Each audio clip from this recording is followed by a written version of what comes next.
Welcome to another Worklife live stream. Today we're going to be talking about energizing customers and employees through brand, and we have a great guest who is an expert in exactly that today. But before we get started, I'm Evan Patterson. I am the community marketing leader here at Worklife, and to this side is John, who can introduce himself. Howdy, y'all. Welcome back for another episode. Gosh, we're going on, what is this, 11 weeks straight? Something 11? like that. Yeah. Well, not straight. We did take 1 week off. Okay, that's right. And, All right. and I have to make one bad joke here. Can Evan do anything straight? That's my one gay joke. There we go. Not to my knowledge. Not to my knowledge. Before someone comments, I can make that joke. It's fine. Oh, man. Well, yep. Hey, folks. My name is John Alarcon, one of the co-founders here at Worklife. So a little bit about Worklife. We are all about helping people find their personal happiness equation. So the things that bring them meaning, bring them joy, that are their passions and brings them fulfillment. And we want companies to directly contribute to those things. And so a big source of motivation is encouraging employees to take the time to do those things in their life that matter. So we help companies run their incentive, recognition, and fringe benefit programs through what we call a work-life balance, so that employees can actually go out and do the things that they love as they're working hard. So it's a little bit about us. Well, thank you so much for the explanation, John. We're going to be bringing on our expert regarding brand and how you can use that to energize your customers and employees. We have Melanie Taube, who is the Director of Creative Brand and Growth at QuotaPath, who's also a fellow partner company of our friends over at Women in Sales. So a shout out to them. We're going to learn more about what Melanie does, what QuotaPath does, and of course, how to use brand in an effective way. So I'm going to quit rambling and bring her on herself. So hello, Melanie. How are you? Hi, Evan. Morning, John. I'm good.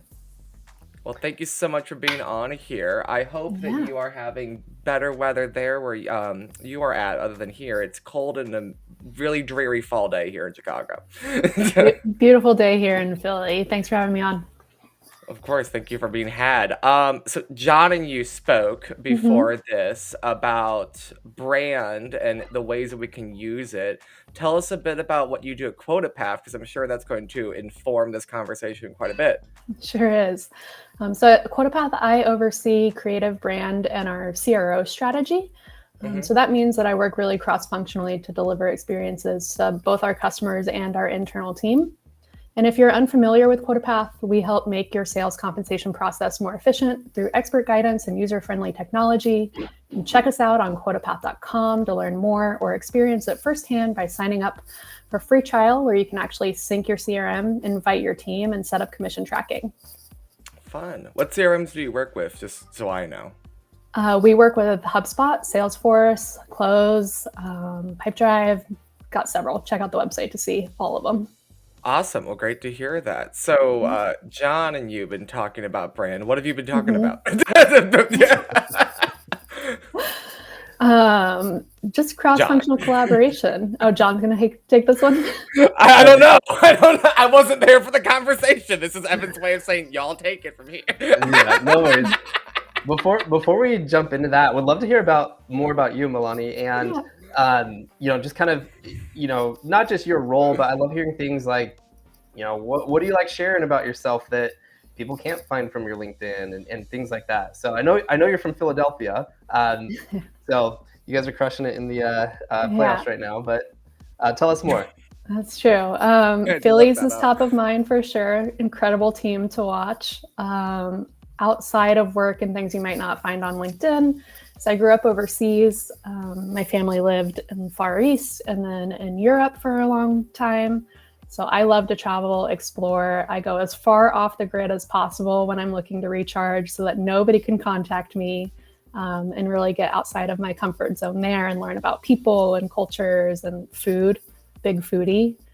And otherwise, outside of Philly's travel, I've been playing a lot of board games, which I think combines that creative and strategic thinking that I thrive on. So a little work outside of work there. And we've been playing a lot of Wingspan in the house, which has been a very fun birding experience, if you're familiar or not. I've never heard of it. Okay, I have what is no idea. I have no idea what it's this very interactive board game. where you have a little birdhouse and you're basically attracting birds and they're laying eggs, and it's kind of a resource trading game. Okay. But all the facts on it are from Cornell's, I can never say the word, ornithological group. I'll take your word for it. So you learn a lot about birds while you're playing, education, competitiveness, again, creative. The visuals are really fun and it's a pretty game. It looks beautiful. I will say though, before we get back on topic here, I am absolutely mortified of birds. I am absolutely terrified of birds. You will never see me in an aviary house. I just absolutely terrified of birds. I will go across the street when I see pigeons. They're just rats with wings. I hate birds. So yeah, we'll never hurt one, but I'll run in screaming fear from them. So this is not the game for me. Not the game for me. I tend to agree, and sorry to freak you out, but my last name actually means pigeon in German. So now I feel awful for what I just said. Oh my God. All right, I need a new career. I am scared of pigeons too. So moving on. And he's out, folks. He's back. Evan's just finally been canceled. It took 29 years. Awesome. Well, yeah, let's hear more about just kind of like your role. And I think one of the interesting things in the conversation that we had is that you actually recently went through a rebranding exercise at QuotaPath. And so definitely want to hear more about that. But yeah, maybe just tell us like about your role, and then what did those rebranding efforts look like? You know, and we'll love to hear the why and then the how. Cool. So I have been with QuotaPath almost 5 years. I started as a marketing contractor, kind of individual contributor, and came on full time as head of creative marketing, or some made up title that a seed company would have. I relate way too well. Relatable in the startup world. Yeah, people are like, what do you do for a living? I'm like, I'm not even sure. This is the title they give me. Yeah. We've scaled. We have a great marketing team in place now, which means I get to focus on what I'm best at, and that is the brand, creative, and strategy piece of it. So up until the beginning of this year, it had kind of been a little bit of a try stuff, fail. If it works, it sticks around. Not a lot of strategy behind any of that. So we had hit a point where we needed to reevaluate our brand. Our space was very competitive. There are about 10 companies that have popped up in the past 5 years. So how do we distinguish ourselves from them? How do we reflect our product maturity? Every year, our product matures so much. We do an end of year recap, and it's just incredible to see what is spun out there. And then our team had scaled too. Like I created the brand when I was a team of, our marketing team was like 1.5 people, 2 people maybe. So taking that time to just kind of stop and reflect on where we were at and set up those systems in place so that the entire company could share the same message. And then we had the brand assets in place for both marketing and product design to move quickly and be more efficient. So leading that process, if you want me to just keep going, I'll take you through. We'd love to learn more. Yeah, because I love that stuff. So how we did it was broken into 5 phases over about 8 months. And it started with research. Did 36 interviews across our customers, our investors, just leaders in the sales comp space, as well as our team. It was pretty evenly divided through those buckets, as well as competitor analyses. And what we found the overlap was our team said, we get really excited when we can make complex things really simple.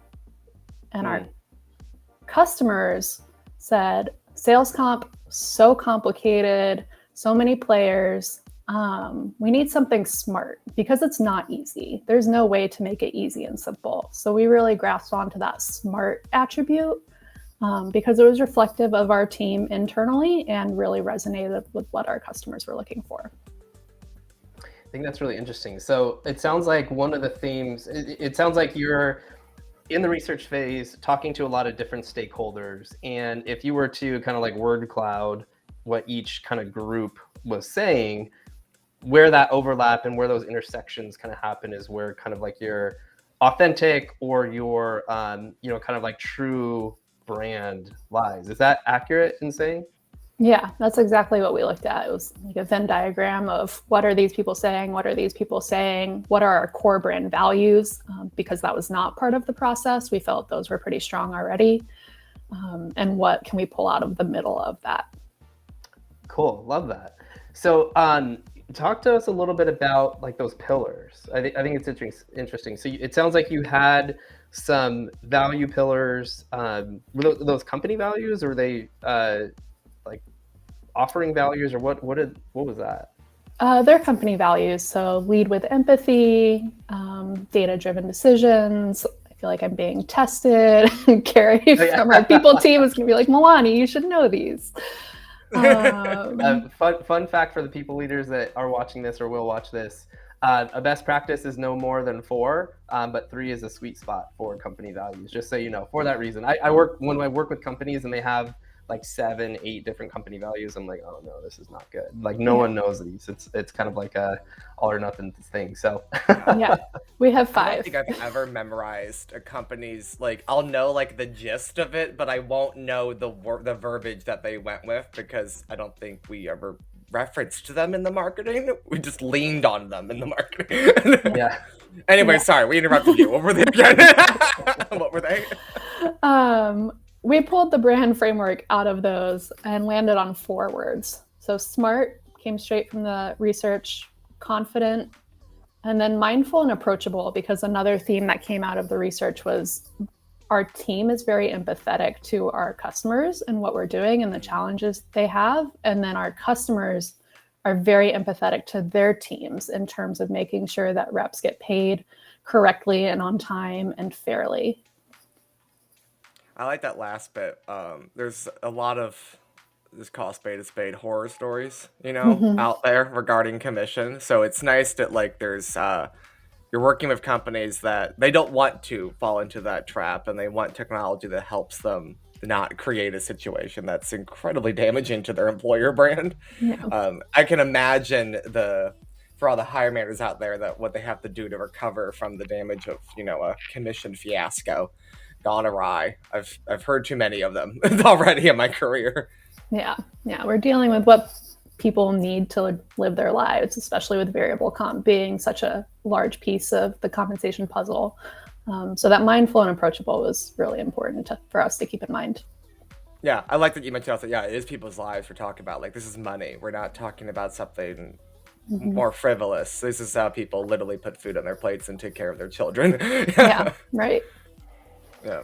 I'm curious a little bit about, you've talked about some of the overlap, you know, in what customers said, you know, what employees said, what maybe investors said. What are some of the things that were different? Was there anything that stood out that they valued differently that didn't overlap? Good question. It's 6 key takeaways. One was very company specific, only QuotaPath. And I think the rest of them were very process oriented, like that relationship that RevOps has with finance and sales teams, and just that coordination.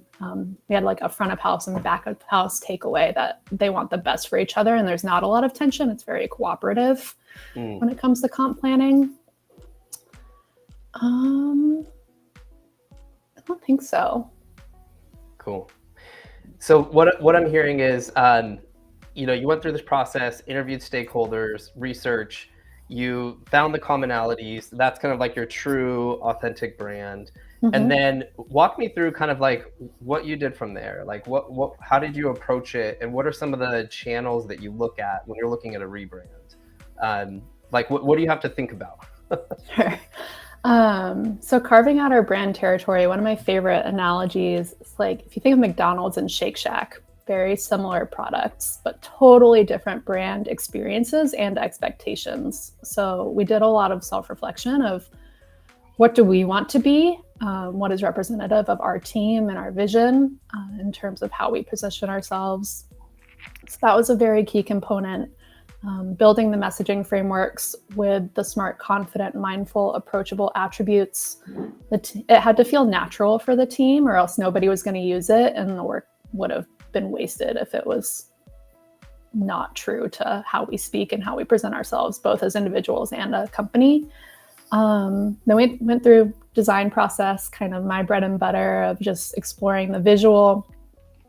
We redid our website, brand guide, kind of soup to nuts, all of it got an overhaul. I spent a lot of time on templates and enablement for the team as well, making sure that everybody had resources. And along the way, I think I gave presentations weekly for a while, which may have been a little bit of overkill in terms of progress, but everybody knew exactly what was launching when, where to find the assets, and had really good adoption across the board because they were a part of the journey and got to see the process and kind of be involved there. And then we launched this summer. We did a summer series of baseball games around the country where we invited customers and prospects, and I got to go to the game in Philly and preview it with some of our customers and get them excited about it, and then made our big splash at Inbound and SaaStr, which happened simultaneously this year, which was really fun for everybody who went to those. A decision. Someone made a decision.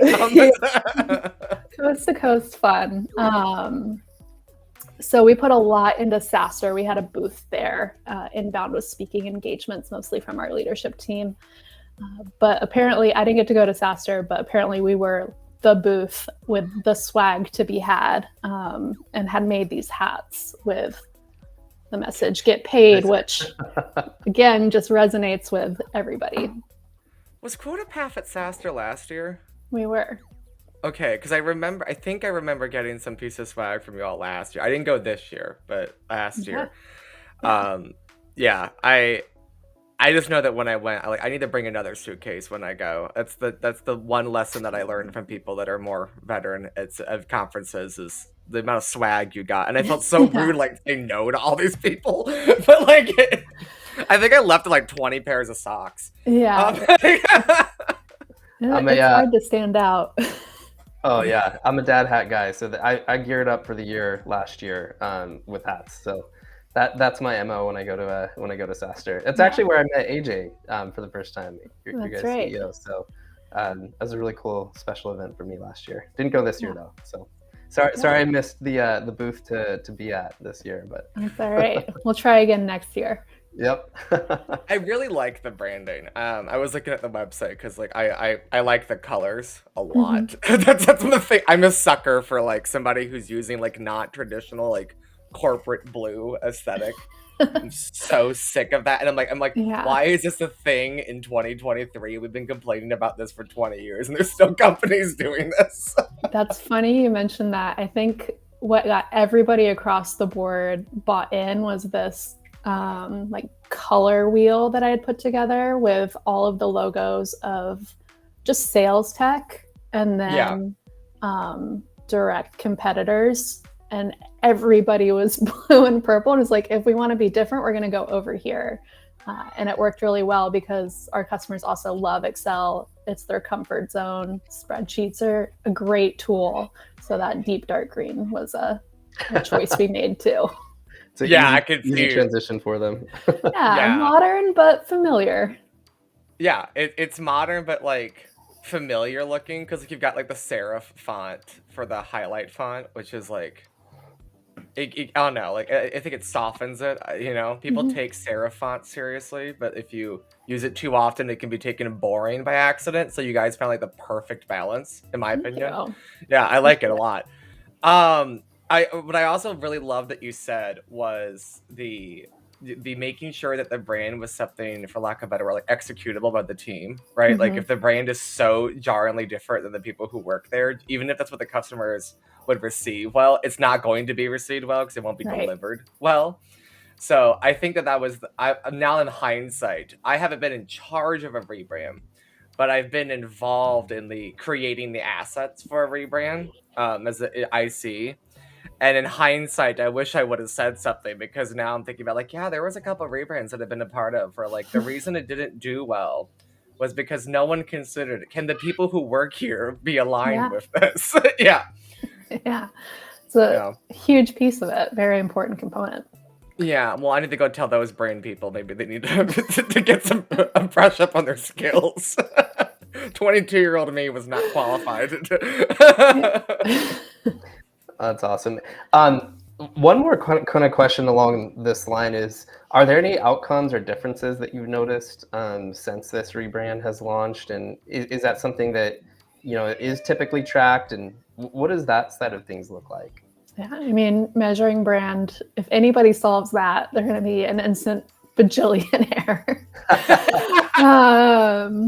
But we did have dark funnel. We had some KPIs in terms of ideal customer profile traction. We were able to exceed our goal for that. So I think we had 124% ICP pipeline creation in Q3, which is when the brand launched.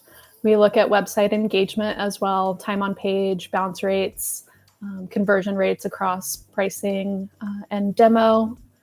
A lot of anecdotal feedback too. The team was great at SaaStr, boots on the ground. I think we got about 20% of the ops that came up to the booth and said, I stopped because of the branding. Like, I love this refresh. I've seen QuotaPath before. This made me take another look.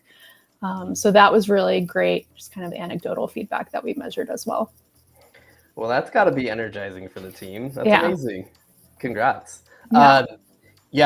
I'm showing my marketing ignorance by asking, how do you measure brands? So it's amazing that you just rattled off like 10 different statistics though. So try.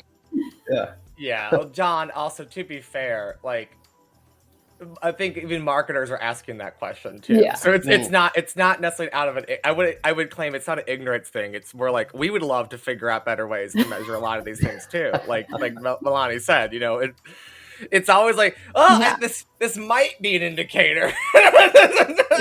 Yeah.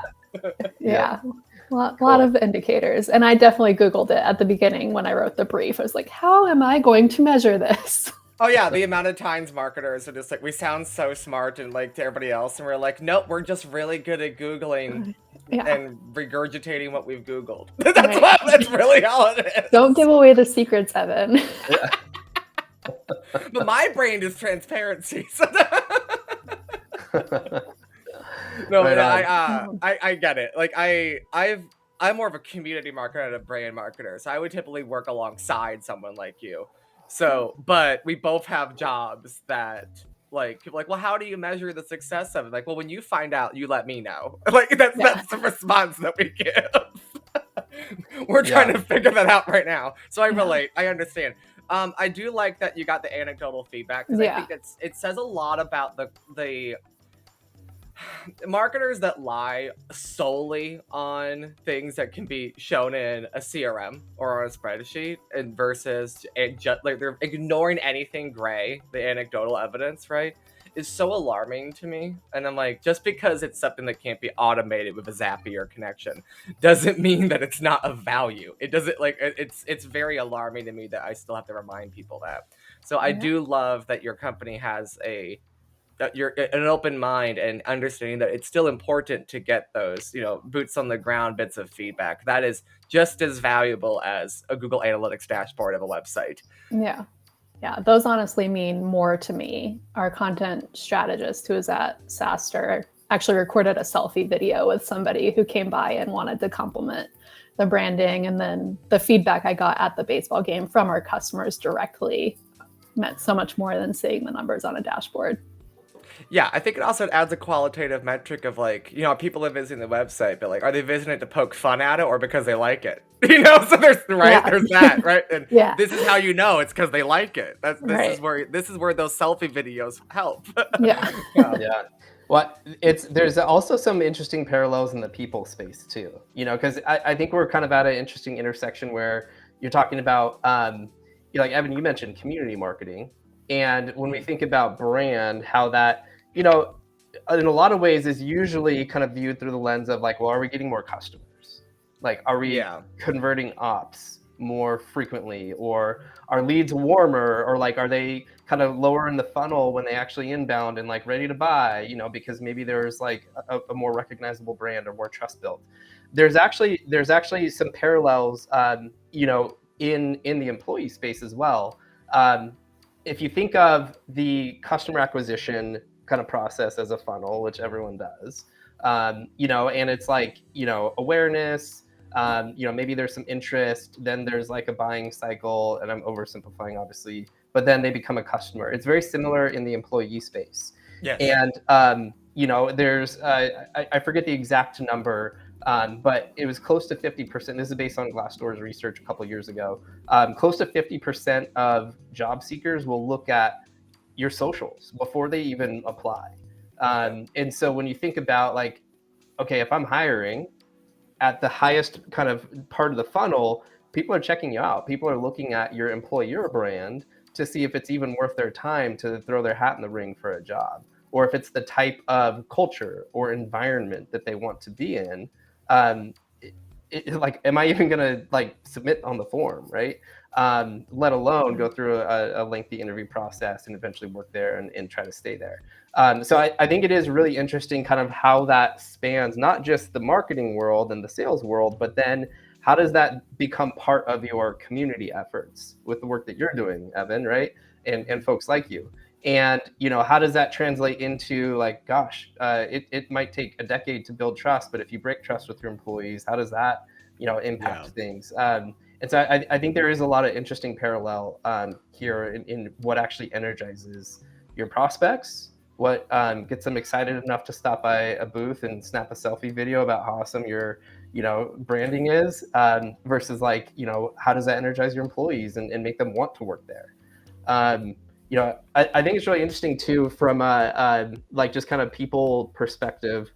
There's so many ethereal metrics that happen in the people space as well.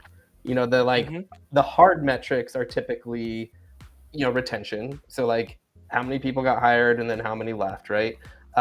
There's like more ethereal things like engagement, but then there's also like the dark metrics, which are like productivity. How do you measure someone that's not quota based? How do you measure their productivity? And what is like the cost or value of someone being productive in the workplace? You know, it's all kind of centered around like, I don't know, did you know, treating my employee well lead to better results? It's not a straight line, you know, but is it worth it? Yeah, we can come up with thousands and thousands of anecdotes. Probably You've also got macro conditions also. Like, you know, I'm sure when the pandemic hit, a lot of people's productivity went down because people were like, well, now I got to deal with this existential crisis and I have to learn how to work in an environment I'm completely unfamiliar with, which I'm sure can have a detriment to a brand. Totally. Yeah. During COVID, it was interesting to see what people did to engage employees. I know we got like $100 that we could spend at a small business and customize our new workspace from home. And that did a lot for morale. It was just like a little something that went a long way. Well, that's awesome. Yeah, you know, you're talking a little bit in our previous conversation about, you know, some of the things that energize your team and, you know, some of the things you tried and some of the things that you'd like to try. Can you talk a little bit about what that was like for you? In terms of energizing the team through brand? Yeah, like for yourself, I don't know that the examples you're giving were specifically in COVID in our previous conversation, but you talked a little bit about, you know, kind of like individualizing things. You talked a little bit about like, even at the start of this call, what is important to you, the things that you enjoy. So I'm curious if there's any threads to pull on there. Yeah. We have 2 kickoffs a year. One's in person, and I love that, getting to meet the team in person and kind of spend that time together. So that's one thing that is really energizing. I'm an introvert, but when I am down in Austin in our office, like, yes, let's go. Let's get as much time and build these relationships. And that really carries through. I think it's a good cadence to have something like that every 6 months, especially for a remote team, because that kind of carries me through. As soon as I'm starting to feel disconnected, we have another one and it re-energizes me and comes back around personally. We use Donut on Slack. We're a very Slack heavy company. So setting up one-on-ones randomly every 2 weeks with somebody you might not interface with is another thing that energizes me. And I'm talking a lot about how I get energy from other people being an introvert, which is weird. I was going to say, somebody sounds like they might be an extrovert, but doesn't know it. Taking the test, I'm squarely introvert. But you want to feel connected to the place that you work. Like you spend more time interfacing with coworkers and your team than you do with your spouse or anybody else in your life. So it's important to have those relationships. But I love one-on-ones too, and learning about people outside of work. And I often, within the marketing team, will say, let's not talk about work today, what's going on, and just kind of catch up and understand what people have going on in the background. That helps a lot too. That makes sense. If I was talking about just work, I couldn't do it. There's one of the reasons why I don't work at large companies. I have friends that work at these places, and like I think John heard me talk about this before, but like they show up to a meeting and it's like 200 plus people in a Zoom room, and you most of your meetings you're just sitting there in silence listening to somebody talk at you. Mm-hmm. And if they do have a meeting, it's like they got 50 people in an hour, so they you have 60 seconds to mention what you need to mention, and they kind of go around the horn. Like I can't work in a place that transactional. Yeah, I can't do it. I also, maybe it's controversial, but like I have to like my coworkers. I can't just get along with you. I need to like you. I can't just be civil. I have to be friends with you. Yeah. I think maybe I'll out myself here, but if I don't have a relationship with the person in those big meetings, I'm going to stop listening pretty quickly. Yeah. It's like I need that deeper level of care and relationship to keep my attention there. I agree. Yeah, I think it holds your attention. I never really thought of it that way. But that explains how I feel also. If I have, not that I disrespect people that I'm not friends with, but like if I'm close, if I know more about you, I respect you more than like a complete stranger. So therefore, I'm going to have more vested interest naturally with no additional effort to pay attention to what you have to say. Yeah. Yeah, so I'm interested. I feel like part of that's human nature too. You know, it's not just in the work sense, but in our personal lives too. Like we invest where it's important to us, like in our time and our resources. And so I think a lot of that translates into, well, if you're like, you have to kind of like show who you are in order to kind of create that connection as well. And so I like what you're talking about a little bit earlier, Melanie, is you know, you like spending time getting to know the people around you, building relationships. That takes kind of openness, and sometimes you have to as a leader, you have to model that first before people you know, are willing to do that. But then also it takes consistency. And so you know, people can kind of, you know, sniff out BS pretty quickly, and you know, it takes kind of like authenticity and consistency to like build trust to get to the point where you can build meaningful relationships with people. And so I love that, like, you're highlighting that. I think it also is true of company brand as well. You know, like what people are interested in and attracted to as prospects.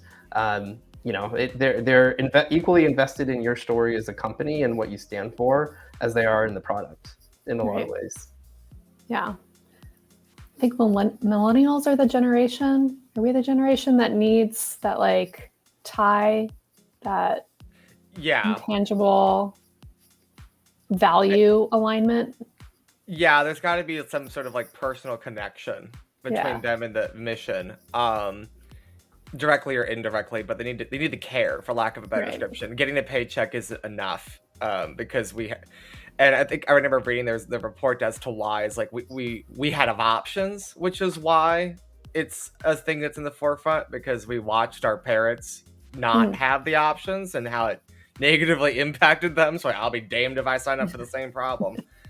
A lot of the stuff that I do that I think is pretty I'm 29, so I'm on the younger end of the millennial spectrum, but a lot of things that I do, my parents that are very cliche in the boomer generation, they're in the middle of it. in my career would be just so destructive in their generation, or they were my age. But in our generation, it's so normal. Like the having a new job every 1 to 2 years isn't right. And like me having to explain to my father, I'm like, you think I'm the weirdo for getting laid off or quitting this many jobs? I'm like, ask all of my friends the exact same rate and frequency. Like, yeah, I'm like, this is how I get a raise. Like, I have to leave to get that raise. Like, there's that too. It's a very millennial problem, but yeah. Yeah, it's so funny. Then Gen Z's come in here like, I'm not working for anyone. Part of it too is we've endured a like multiple once in a lifetime black swan events, with recessions and worldwide pandemics and all the things. It's kind of been like the story of our careers in a lot of ways. So I'm on the opposite end of the spectrum of millennial, so I'll still claim it, but I just turned 37, so. Yeah. Still millennial. That's still millennial. I think they're like 42 at the oldest right now and 28 at the youngest. Last time I looked it up. Yeah. I sometimes feel like I'm like a zillennial, that micro generation that they've been touting now, because like I was alive for 9/11, but I was such a small child. Like my memory of it's not that vivid. My first phone was a Razor phone, but I got it in elementary school. So I never had MySpace, but I was aware of MySpace. I was too young to not just to get on it, but to care when it was at its height. So when I think of Britney Spears, I think work BITCH, not oops, I did it again. Yeah. When I think of NSYNC, I think, oh, it's old music. That's retro music. When I think of Backstreet Boys, I think, oh, that's retro music. Retro music. Yeah, a marketing conversation without talking about some generations, huh? Well, you literally can, especially brand and community. Who's your community marketer? Like, I'm sure they're bringing up all the time. Yeah. How has social changed? This is me being a nerd and a community marketer, but like, has your approach to social media changed? And because, like John mentioned, people look up the social when they buy and apply. I look up the social of the hiring managers too. I get that stock level. I'll find your personal Facebook and your personal Instagram. I will find where you went on an anniversary dinner 3 years ago with an ex-girlfriend. Like, I will find every bit of information about you on the internet before I work for you, because I want to know if I'm going to sign up to be working for a bigot. So, like, was working on your social presence as a company, and then second part of the question, the individuals who work there, their social presences, like, how did that play into the rebrand? Kelly O'Halloran, who has communicated to the chat, I'm pretty sure she's watching, is our get paid content maven. I like that title, content maven. Put that on your resume. Queen of the world. Kelly's great. Love her to death. The rebrand, I think, was maybe challenging for her. I'll have to ask, or she'll just volunteer her thoughts after watching. But Kelly is one of the funniest people I've ever met, and very, very creative and content people having good sense of humor. That's so uncommon.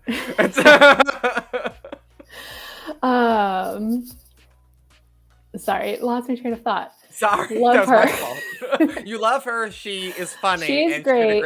She So might have funny. struggled, but she also didn't, is what you said. So pre-rebrand, it was the Kelly show. Love the Kelly show, but the Kelly show isn't the QuotaPath show. So the frameworks we set up, I think it maybe took her a little bit to get on board and like understand and do the self-reflection. Honestly, we did talk about that in some of our one-on-ones of like, am I being Kelly or am I being Kelly at QuotaPath? And where's the line there, especially when you have a human behind the brand in a small company. So that was definitely a shift. And I think you'd be able to see it in our posts if you saw pre-August 14th and post-August 14th. It's much more true to what we identified for the company. And she still adds great humor and a little flair, which I think you have to as a community or content marketer. But absolutely, definitely a shift there. And then community engagement is also huge for us. We partner with Women in Sales, Pavilion.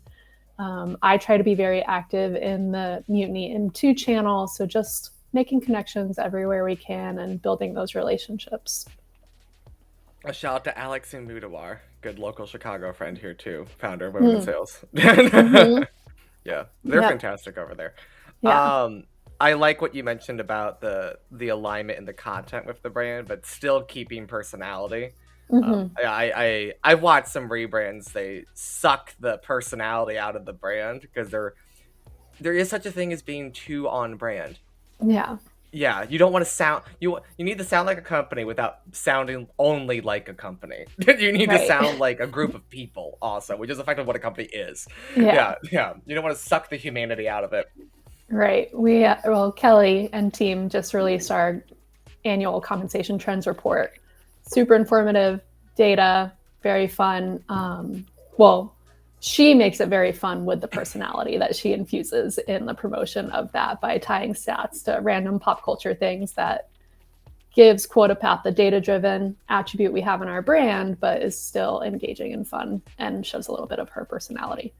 Well, it goes back to what we said about meetings, like you're not going to pay attention in a meeting, Yeah. or you're going to struggle to pay attention in a meeting if you're not interested. So I think a lot of marketing really is like, would I give a damn about this? No. Well, they're not going to care either. And I'm like, what the? I have a marketing idea. Okay. Dynamically inserted personalization based on your demographic for pop culture references. So, Oh. Evan, That was also a lot of buzzwords. That was True. Are you sure you haven't been a marketer in a past life? Like, so dynamically integrated. Like, I would get the "Oops, I did it again" pop culture reference in my email. Mm-hmm. Evan, you would get the what is it? I'm Brittany. Work female dog. I'm trying not to say that on the stream. Fair enough. In my defense, I did not write the name of the song. I'm just the messenger. Yes. I love Britney Yeah. Spears, but then again, hello. Yeah. But So I don't know if you want to take that idea and turn it into a $10 billion Let's see. company. That's or for one of our watchers. So Why yeah. are you Anyways, giving that's my ideas out contribution for here. free? Why are you giving ideas out for Sure. free, John? You and I both know we're supposed to get off this call, tell Travis and Todd we're out, and then we go found that. That's what we're supposed to do. Sure, we're building an audience right now. That's how you start, right? No, not by giving away the product. AI is going to beat you to it anyways. There's it's whoever invented bottled water, basically same dilemma. I really like what you said about the breaking it down. So I've learned from this I can't be a brand marketer. That's what I've gained. A lot of the steps that you took, I'm like, I'll stick to community where I am on the Evan make it happen end of the conversation. See, community is a world that I appreciate, but I don't have the energy for. You have to be everywhere all at once.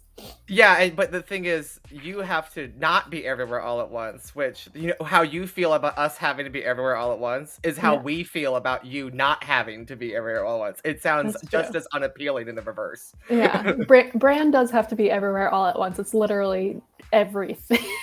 Well, fair, but like, I guess it's like behind it. I don't have. Yeah, it's that part. It's the stuff you do underneath that is so important that I don't know if you find personally fulfilling or rewarding, but would be a punishment to someone like me. And I would rather get me behind a microphone and a camera or whipping up some content for social. Give me the brand guidelines. We're good to go. Yeah. But you're like, Evan, create the brand guidelines. I'm like, what did I do to piss you off? Why do I gotta write the brand guidelines? Oh, all right. Maybe we should team up someday because I think we got a good yin and yang thing happening here. Yeah, I was like, you say this works, great. I'll make it work even more. That's what I'm paid to do. I'm paid to full fuel in the fire. So I really like what you said about the you took the color wheel of all the logos. That part really stuck out at me because now I'm like, ooh, I want to go and look at everything else that I've done and see what is everybody else doing? Because I've always had the mindset of what everybody else is doing, I'm just gonna go the complete opposite direction. And I just don't think I've taken it to the level that you all did with your rebrand of let's look at how everybody looks also. Not just how they're talking, but just how do they look. Yeah. Yeah, because like, yeah, your green, like the green alone, the combos of like the dark green and like it's like a neon lime almost. It's almost like citrusy. Let's take the green and the starry that from Pepsi Cola, but like it stands out without being tacky. Thank you. Yeah, which is like okay, if I scrolled, like this would grab my attention in this sea of blue and gray and purple that's all over LinkedIn right now. But it wouldn't stand out for all the wrong reasons either. It's still appealing to the eye. So I've watched many brands try too hard to stand out, and it's like, ooh, that's actually kind of harsh on the eyes. Yeah. This is visually appealing while standing out, which is really hard to do, especially with lime green. Yeah, yellow and green are hard to use in general for accessibility and other things, which we did consider extensively as well. Our color palette is accessible and meets AA requirements and all that technical stuff behind the scenes. I'm hearing that we also owe John or whoever's behind Worklife's brand a compliment for not going blue. Because I agree, like 9 of 10 companies is going to be blue. 100%. Well, I think it's interesting too, like as you were talking about that statistic, I didn't recognize that or realize that as, you know, just kind of going through daily life. But in hindsight, looking at companies, it's like, oh my gosh, yeah, that's, a lot of it is the same. And I think kind of a parallel. The more marketing you do, John, the more you'll notice these things. Yeah, exactly. Melanie, you can tell the truth, right? Like when you watch television or anything, it's like everybody's watching these ads for a completely different lens than you and me are. Yeah. Like we're judging the ad. Everybody else is paying attention to the ad. Yeah. Well, I think the parallel, which is interesting, is that companies try really hard to be appealing to everyone. And I think that comes across in like it comes across on the branding side from what I'm hearing. It's like, hey, go the safe route. Like do what appeals to like the most of the market potentially. And on the people side, when companies put together their total rewards package, when they put together their employee value proposition, when they put together like their are thinking about their employee experience and the journey that employees go through at their company, a lot of it is kind of created with the masses in mind. Like, how can we attract the most people? But as we know from the marketing and sales world, it's actually not about attracting as many people as possible. Sure. It's about attracting the right people and attracting like potential buyers and building a community that's like your core buyers and your advocates and creating champions. And I think it's really interesting as we're talking about this, like you want to create a brand that speaks to, like, for example, you said specifically, like we use green because Excel is green. Like that's what they're familiar with. It's not that big of a leap for them to go like, hey, just instead of Excel, use us, right? And there's a value prop behind that. You know, I think really similarly in the people space, it's like, how do you actually stand out as an employer? And how do you create a value prop for your employees that's interesting and appealing to the type of people that you need? And I think one kind of other layer of, you know, kind of parallel is that early on in the company journey, it sounds like, you know, there was like, hey, we just got to get stuff done. We need to like a white paper for here and like a landing page for this event. And like, it's all this kind of like hodgepodge stuff. That's kind of what it's like starting a company too. Yeah. You know, it's kind of like Worklyfe right now. Let's be honest, John. Maybe I'm living this right now, right? It's a very necessary stage, though. Melanie, you were a seed stage when that was the case, correct? Yeah, exactly. Which is where we're at as well. And so I think as time goes on, though, you start to understand like, well, what is true and what is authentic about our company, our brand, what actually resonates with people, what do we want to keep consistent, but then what over time are we okay changing? And part of what we're doing at Worklyfe just internally is trying to understand our truths. And we're very particular about like what our truths are, because those are the ones that we want to stamp in concrete.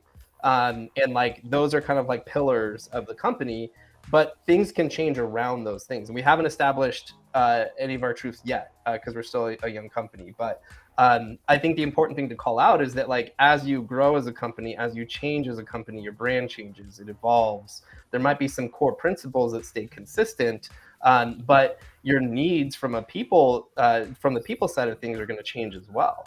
And what attracted certain people at a seed stage is going to be vastly different than what is important to people at, the Series B, Series C, publicly traded, kind of stages, which is where Evan does not want to live in the 200-person like Zoom rooms, right? And so I would just be so miserable and bored. I would be good at the job, but I would be miserable. So I just don't want to do it. But that's the point, right? Eventually you get to a point as a company where it's like, hey, who are we attracting? Who do like we want in our company? And it plays out the same way in your branding and in sales and marketing too. Yeah, I love what you said about the safe space. I think we could only make some of those more daring decisions because we had the strategy and the research to back it up and had the confidence that it was going to work because we went through those phases. But early on, being blue makes sense. It's very appealing. Yep. And also what you said just about the pillars and stamping things in concrete, like QuotaPath has continued to hire the same types of people, very motivated, very empathetic, very talented. And you asked for the differences between customers and employees. And I think the brand was built out of the employee experience because that came first. That came before there ever was a product. So that's why the disconnect didn't really happen, because that's influenced everything. Well, I guess it's more proof the whole, like, if you take care of your employees, they'll take care of your customers. So I think, bring out the millennial thing again, but it's just like, if you get I think we're the generation of, like, if you flip the way that it historically worked, it will actually work out in your favor. It'll be less friction filled. You'll ideally spend less time putting out internal fires, and your attention will be focused on the things you can't control, which is the external fires. So I think that it was very wise of QuotaPath from the get-go to focus on creating the right culture and environment that retains and attracts the right people before even applying that same logic to the customer world. Because, like you said, this brand that this rebrand you've done, it doesn't sound like it would have been possible or not as effective if that foundation wasn't there. Yeah. So, John, just make sure we keep this foundation going and, for when we inevitably have to do a rebrand. And you have to hire somebody who's a brand marketer, not me. As I sell myself out of a gig live. Yeah. I'm just like, Melanie, what are you doing next January? I'm just kidding. Yeah. I'm the person that makes people aware of the rebrand. Thank you very much.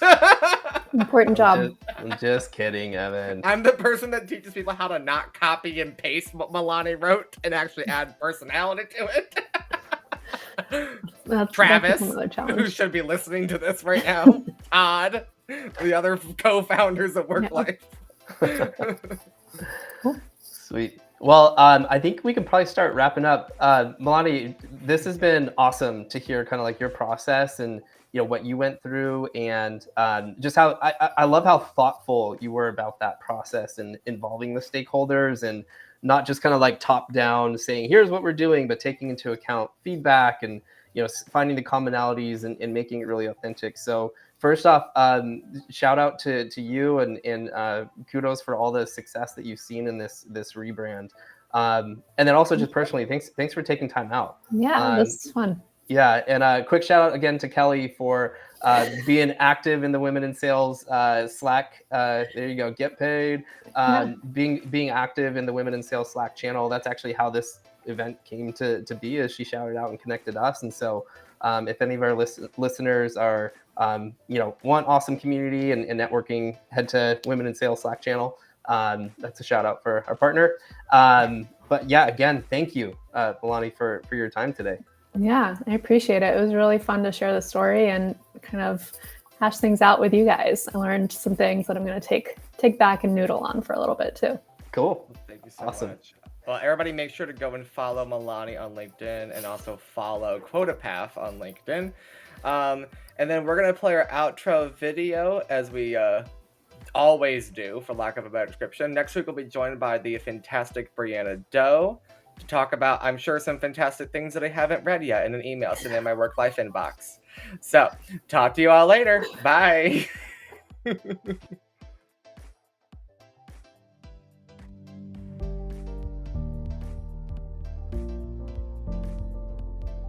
Do you know what motivates your employees to perform at work? Do you know what inspires them and keeps them engaged? Many leaders don't. Sales managers have to constantly think up creative new sales incentives, and HR teams strive to help people feel valued, appreciated, and happy. Millions are spent on various initiatives, but it's mostly a guessing game, and it often misses the mark. More than 45% of people feel that their needs are not met at work. 34% of employees are actively disengaged, and 29% are actively looking for a new job. How do you tap into people's intrinsic motivators to drive performance? How do you reward people in a way that meets their individual needs without breaking the bank? Worklyfe has the answer. Worklyfe is an employee motivation and individualized incentives platform. We help companies link business objectives directly to their employees' unique intrinsic motivators to drive business performance. By tapping into what truly motivates and inspires people, companies can create a win-win scenario just by spending differently than they are now. Let's start with employees first. Worklyfe uses positive psychology to help employees identify ways that they can improve happiness and tap into what truly inspires them. Our science-based framework guides employees through a process of uncovering their motivators, setting meaningful goals, and tracking their progress towards them. In order to provide a distinct path toward making their goals a reality, we enable employees to open a work-life balance, a special bank account dedicated to storing sacred money for the passions and pursuits they've identified. Employees can use their work-life balance to accomplish whatever's important to them, such as travel, education, or experiences. With this approach, choice is offloaded to employees and eliminates friction for fulfillment. Leaders no longer have to manage reimbursements and receipts or cobble together multiple vendors to make everyone happy. With this established, we're now ready to motivate. We give companies a number of tools to align their business objectives directly with their employees' dreams and passions. They can contribute to employees' work-life balances through incentives, reward programs, and various fringe benefits and entitlement programs. For example, you can run sales contests through Worklife's incentive programs, which will allow your reps to see each other's progress towards the objective and the personal goals that motivate them. When you're ready, just pay out the incentive in Worklyfe and watch as your reps live out what matters to them. No more ordering or redeeming or coordinating or reimbursing. You can create anniversary and birthday programs to automatically reward and celebrate employees at key milestones. Employees can attach something personally meaningful to upcoming milestones, so they have something to look forward to. You can also make spot rewards and spiffs more meaningful by rewarding people through Worklyfe and contributing directly towards the dreams, passions, and goals that motivate them and make them happy. Every initiative you create in Worklyfe helps employees feel more connected to their work and more motivated to achieve their goals. When employees are happy and motivated, they're more productive and engaged at work. This leads to better business results for the company, as well as a more fulfilling and rewarding experience for your employees. If you're looking for the best way to improve employee happiness, productivity, and engagement, all while consolidating costs and maximizing impact, then Worklyfe is the right solution for you. Book a demo or click to learn more about how we can help you create a more productive and flourishing work environment for your people with Worklyfe.